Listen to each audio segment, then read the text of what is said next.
Hi everyone, hola hola. Okay, today I'm working on Snippet Roll. So this actually is a friggin' genius idea. I don't know who came up with it, but I've watched several different YouTubers do this and they all have a different process. So I'm going to kind of just go over, I just started it and then realized, oh, I'm not filming. So I'm going to start filming from here. So what I do, because I like a little a kind of uniform look across the whole thing, is I start out with offcuts from different projects that I've had. You know, I save all these little strips. You glue them all together till you have one long piece, okay? End to end like this. All right, and I do like 8 to 10 at a time, so I get a nice long piece. And then I take all of my, you know, scrap papers, little pieces and leftovers from tearing stuff or whatever, and I start just collaging little pieces on. So I wanted this to be like mostly greens and earth tones because it's going to go in my grief journal, and these are all the pages, the leftover pieces of pages that I've used in the grief journal so far. So what you can do is just take big chunks of it. I like the uniform look. Some people take long perfect strips, tear it, stick it, tear it, stick it, so it's little rectangles all the way down. I like the more collaged look where it's just all the pieces, and it's a much more efficient use of all these little tiny bits of paper that you have that are pretty, that you don't really want to throw away. So you go through and just kind of, you know, stick them down. Then once you're done, you do it in several layers, and then you go and you sew the whole thing down a few times to make it all stick, and then you roll it up, and you just snip little pieces off as you go with your scissors that you need and stick it in your book as a little embellishment. So I'm kind of run this under the camera so you can see. I went and I randomly stuck down pieces of different colors at different intervals all down the book. First I covered the seams that I glued, and then I went back through and started filling in between so that I had kind of a uniform look all the way across the whole thing. All right. Now, one little tip that I learned is if you're going to do straight paper and torn paper, put your straight paper down first, glue the torn paper after, because I had a lot of them where the straight went over the torn and covered the torn edge, and I kind of like the torn edge. Most of this is going to get covered up. This is just your background layer. I'm going to put other stuff on. Now I'm going to start going and gluing on pieces of lace and little pieces of doily and things, and then I'll go back with little, you know, detail things like little tickets, little, you know, tags, little tabs, things like that. So I've done the paper base, then I'm going to come back and I'm going to do the lace base. So let me go grab my lace bits and bobs and cut some pieces up and get ready, and then I'll come back and show you how I do the rest. Okay, thanks. So now that I have my base layer of paper down, I go back through and I fill it in with lace. So soft. This is lingerie lace that I cut up. A nightgown that I bought and cut up because I liked how sheer it was, but it still had this little lacy floral pattern. If you can see that. So I just cut it up into little pieces, start gluing it randomly down, and I go over the whole piece. Again, now I know many people create making one little section at a time. I've never made these before, so I'm going to try it this way first, and then I'll decide if I like my way or if I like the way other people do it. So this lace here was a dress that I cut apart for the flowers. However, I had all these little pieces like this left over, and I threw them away. Okay, you know they always say don't save everything, or junk journal is save everything. But I'm trying to be better about not hoarding every single little thing. But now I am so regretting throwing all this away because look at all this. This is perfect for these things. And anyway, I'm going to have to go to the thrift store and buy another dress like this and chop it up and save those little bits. So I have used those throughout here and the lingerie lace. And now I have a couple of other little pieces of lace that I'm going to go through and just randomly glue around because I want to be able to see the paper through. So I don't want, you know, to do just one big long piece of lace. That the whole point is why it's called a snippet roll is because it's just little pieces of stuff that you have laying around that you're not really using or utilizing. So I'm gonna, if we can, if I'm in frame.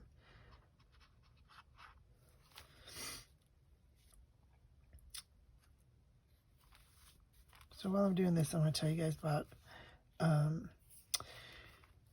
when my husband passed away. We were in the process of doing some construction on our house, and those people who know me know the saga. It is the saga, trust me, and of bureaucratic nightmare with the government over being able to do it. So I'm trying to be all, you know, legal beagle citizen and do everything the right way, and I just keep getting hosed by the city. So my last foray down there, my daughter's boyfriend Yuri, bless his heart, he's an architect, he did the plans for me. He went down with me to the city, he made the appointment and everything, and we went down there to get the permits. And he also went to make sure that the plans were okay because he could make any changes to the plans while we were waiting right there at the desk. So at the desk they tell me, well, we're ready to give you your plans, but you're not the owner of record on this property. And I said, well, no, my husband is. And they said, well, your husband needs to come in and fill out the paperwork. And I said, well, he's deceased. So they said, well, without the house in your name, you can't get permits. So I got really upset and I was like, is there anything we can do? No, I'm sorry, come back. You have to go get this document from the tax assessor, which is a deed restriction saying that you won't sell this unit over, you know, outright. You have to sell the whole house with this unit, which is ridiculous because it's attached to the house. It's the one-car garage from the house. So anyway, it's a zoning order. So they said, you just go get the document from the tax assessor once you have proof that the house is in your name. All right, fast forward 5 months and a lot of attorney fees and legal issues later, I finally have the house in my name. I go down to get my permits. Well, the house really isn't in your name. You got a judgment saying that you can do whatever you want with the house. It is yours now. But in order to put it in your name, you have to fill out this grant deed, and you have to take this grant deed over to the recorder's office. And you have to get this, you know, you got to get it notarized, and then you got to take it to the recorder's office and get it recorded. Then the house is in your name. Then you can come back with that document. So I go. I get all that stuff done. I go to get my permits again. And they tell me, well, you have to fill out this certain document, and that document that we sent you was the wrong document, so you have to fill out this other document. And I swear to God, the left hand don't know what the right hand is doing in that place. And so I talked to the tax assessor. The tax assessor helps me out, and he sends a letter to the guy in the planning department, and the guy in the planning department emails me back and says, well, yes, it's true. You don't need that document. You need this document. That she was sent the wrong document. I apologize for all the delay. You know, with COVID, we're short-staffed and we have temporary staff who don't understand the whole process. And she shouldn't have been directed to your office. She should have been given the document that she needed at the time. Oh, and by the way, the final thing that he says at the bottom of the letter is she can circumvent the whole thing about owner occupancy by having her contractor pull the permit, because the contractor's not required to prove occupancy. He just pulls the permit. 5 months ago, nobody at that counter told me, well, when they saw me, how upset I was over everything, said, well, ma'am, if you just have your contractor come in and pull the permits, it'll be no problem. Nobody told me that. Wasted 5 months of my time and all this bureaucratic nightmare and $2,800 to an attorney to get everything put in my name, when I found out after I had paid her that there was a local community service in the area that would do it for free, but they were shut down because of COVID.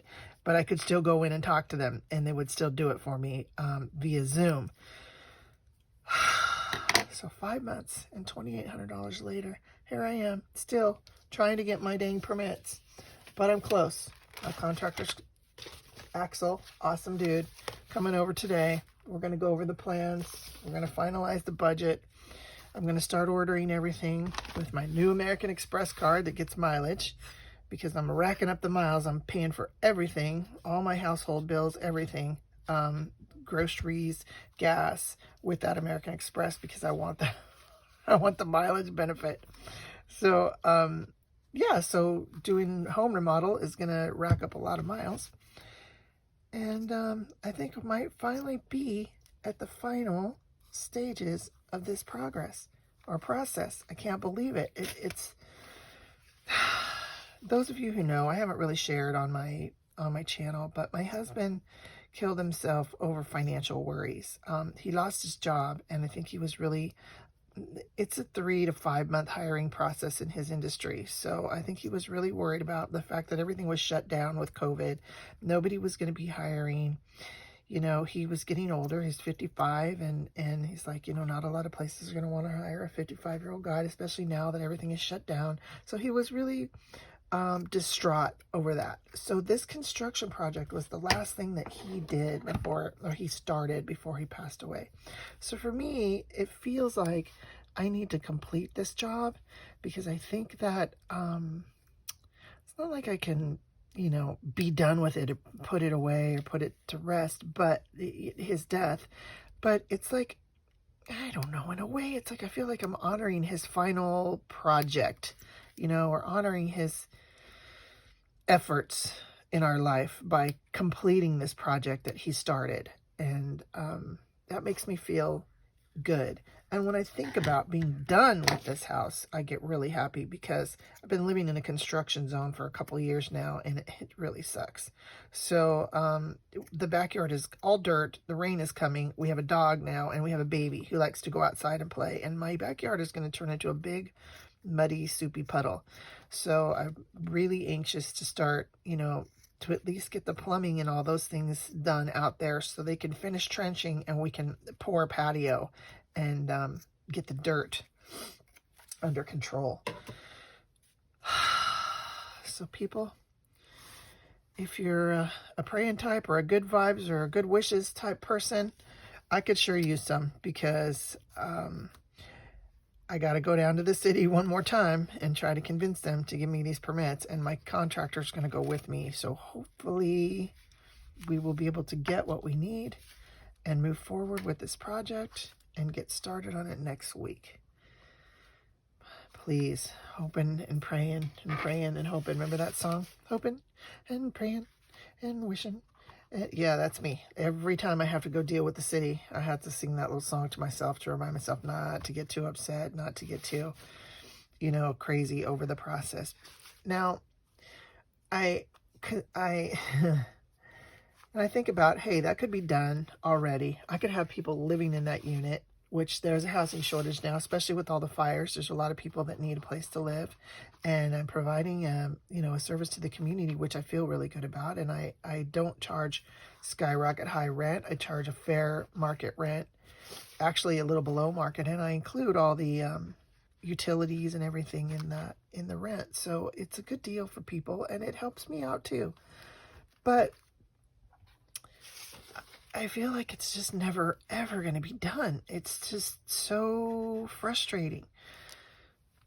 So I am hoping that I'll finally come to the end of the road with this, and maybe we can, we're close now to getting the permits, and I can start moving on and moving ahead with this project, which has gone from a, you know, a little remodel to this big, you know, symbol for me of the death of my husband and the financial burdens and hardship, because we went to refinance the house last year or earlier this year, and the house had not appraised high enough to do the kind of loan we needed. So that really kind of set my husband into a tailspin. Now the market's going crazy with the low interest rates, and the houses go on the market and they sell on the same day, 7 offers, 50, 60,000 over asking. I don't know about where you live, but the California housing market is crazy. So I know that I could always sell this place if I had to, but the thing is, I want to keep this house. It was our dream.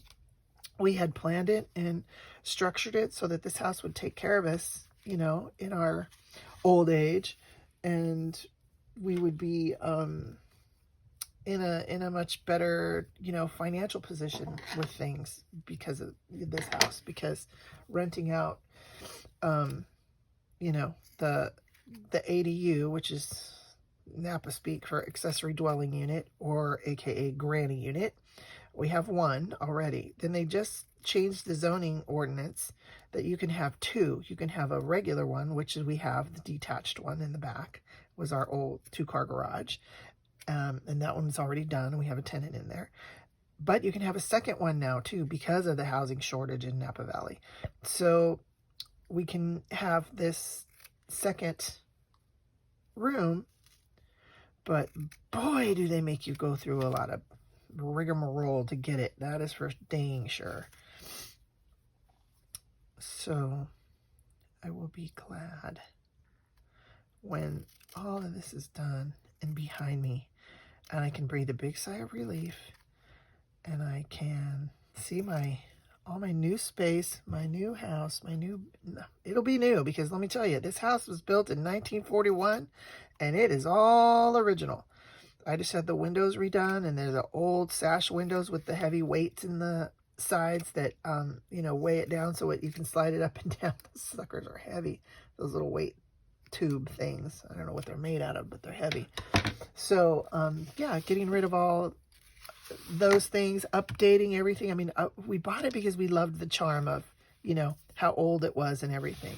But it needs, you know, it's got the old knob and tube wiring, so we're updating the electrical. It's got, you know, galvanized pipe, so the water comes out rusty sometimes, so you don't want to drink the water, so we have to get filtered water and lots of, you know, all that lovely stuff that goes with owning an old house. We're dealing with it. But, you know, we bought it because it had what we needed initially, which was a space in the back. We were looking only at places that had a space in the back, a shed, a garage, something that we could convert into living space. And this one filled the bill. You know, it was a little 2-bedroom, 1-bath cottage with a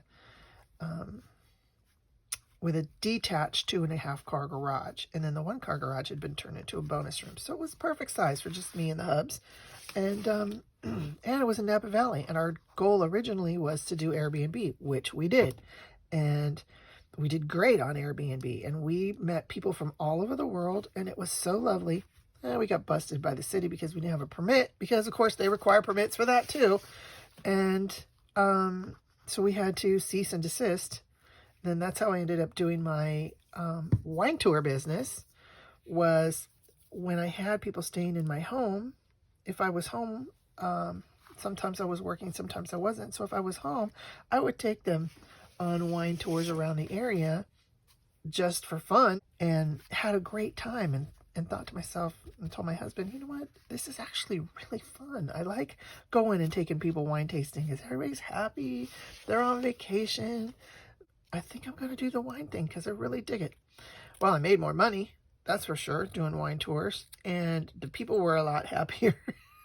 It's a very different experience, that's for sure, because I love it. And I want to support all of my friends, the different wineries. Several of my friends lost their places. They burnt to the ground in the recent fires. There's one place I used to go to. It was so gorgeous. Sherwin Family Vineyards. Look it up online. Order their wine if you're a wine person and you like red wine, because they have a fabulous, fabulous cab called Cellar Scrappers. That is like their local, it's their wine club wine, but it's an amazing blend, and it comes in a bottle. It looks like Maker's Mark with the red wax dripping down the top. Anyway, lovely family, the Sherwins. It's mom, dad, and son run the winery, and the Daughter does all the marketing and events, which they're not having any right now because of COVID. But anyway, their home was saved because there's a lake and vineyards between the winery and their home, but the winery itself burnt to the ground. Luckily, they store their wine off-site. A lot of wineries do in South Napa in refrigerated warehouses.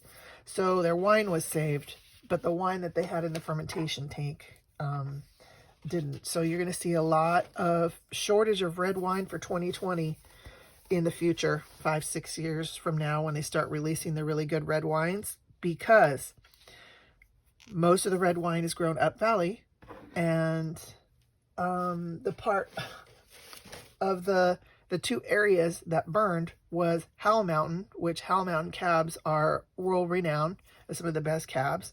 Was Howell Mountain. The fire spread down Howell Mountain, across the valley, and up to Spring Mountain. And Spring Mountain is where the Sherwins live. So I'm just going to go through with some more little pieces of lace and kind of fill in every spot where there's paper. I love how transparent it is and how you can still see the paper, but it's giving it a much more cohesive look. So I'm going to finish filling in all those little spaces, and then I'm going to come back with stamps and butterflies and cute buttons and embellishments and finish it up.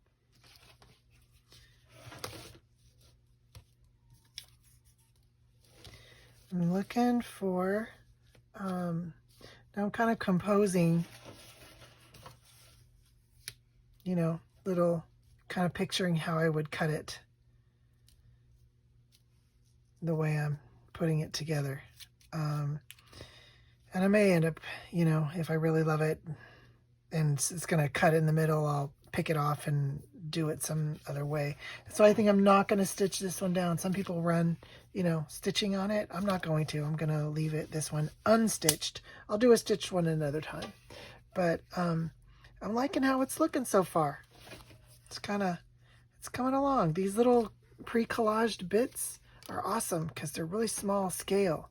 Now, of course, I wish I had hoarded more of them. But yeah, it's coming along. So I'm putting some little buttons, and I have a ton of vintage wallpaper, and these are little punches that I punched out of vintage wallpaper from making jewelry back in the day. And I've been using those up too. And then I have beads and jewelry bits and stuff that I'll probably stick along in here too, as well, to fancy it up a little bit more. This is a very meditative process here with this thing.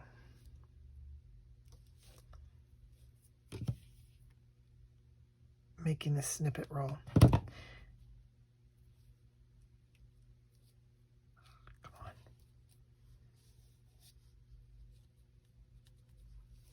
And I have these little tattered bits of lace that I kind of cut up, and I'm just kind of randomly sticking them down, and I'll put something on top of them after. But I kind of like how it just sticks there like that. It's cute. Guess I could do that clock. It's cute.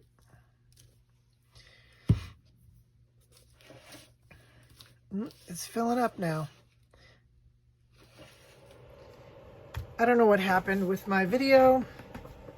This has happened to me a few times. Maybe some of you other YouTubers might know this, but I'm filming and then I'm editing the film and I'm watching it, and all of a sudden it goes into super slow-mo and I can't speed it up. I can't figure out what to do, and the whole thing is just slow-mo. So I had to delete the last part of that video. But anyway, here's the completed project, and it was a kind of like a 3-day process. I worked on it a little bit every day, but I'm really happy with how it turned out.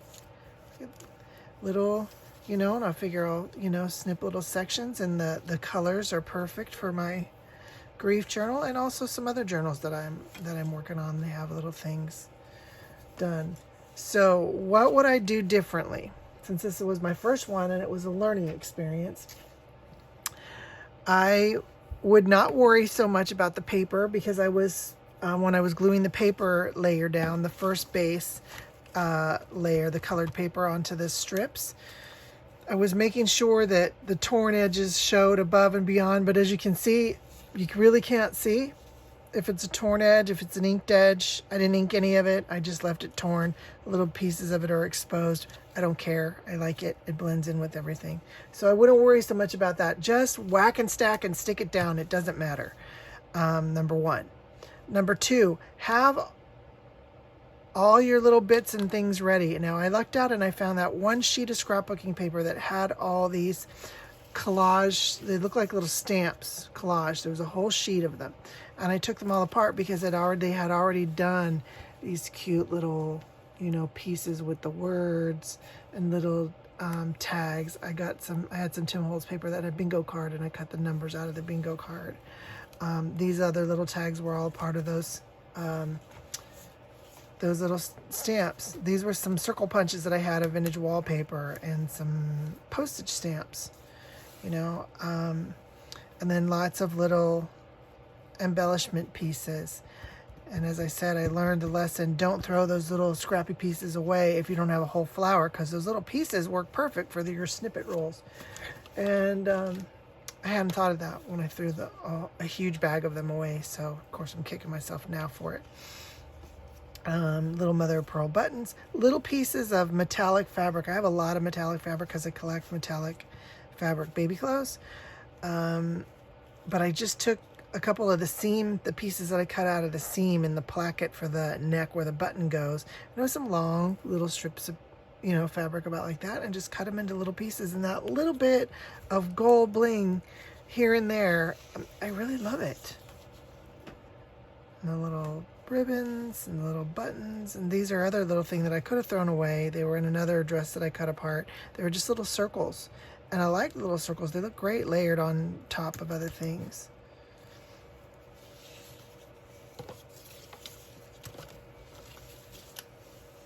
So this thing is, I don't know how long it is, 8 strips long, and each strip is about, I don't know, 7 inches. So very happy with how it turned out. And I know everybody does them a little bit differently, but I kind of like this way. I thought it was easy. Glue down your paper first, then go back and add all your big focal lacy bits, then go in and fill in the space with the lightweight lacy bits, and then come in and stick your different embellishments in, and then come in with little bits of lacy bits and tuck it in and around and kind of fill in all the space. It came out great. I'm really happy with it. So if you enjoyed this, please, give me a like and a thumbs up and some comments. I need comments, people. Please comment. People are commenting on my Facebook post, but I need the comments here on YouTube. So if you wouldn't mind, just leave a loved it. That would be awesome. Thanks so much. You take care. Have a great day.